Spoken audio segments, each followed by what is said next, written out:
Year 3, I'm going to go through the textbook page with you now. The first question showed us some crayons and we need to work out how many there are all together. Now the crayons have been arranged in certain ways. Over here we've got boxes of 100, in the middle we've got boxes of 10, and over here we've got individual crayons on their own. Do you know how many crayons there are all together? Let's see if we can use our place value counters to help us.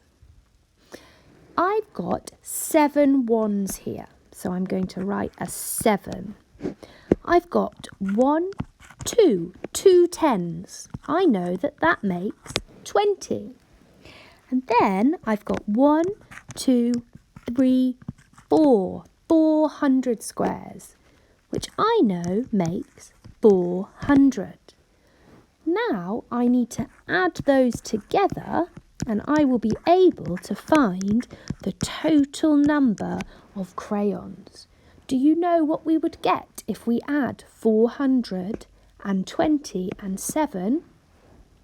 We would get 427. Here I'm showing 427 in a different way. I'm using place value counters. I've still got 427 though. Could you tell me what the digit 7 stands for? It tells us that there are 7 ones.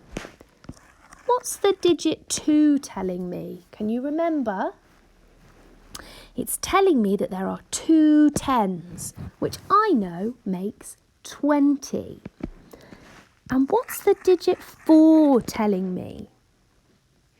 It's telling me that I've got 4 hundreds, so it stands for 400. Do you think you could use what we've just learnt to fill in our part whole model?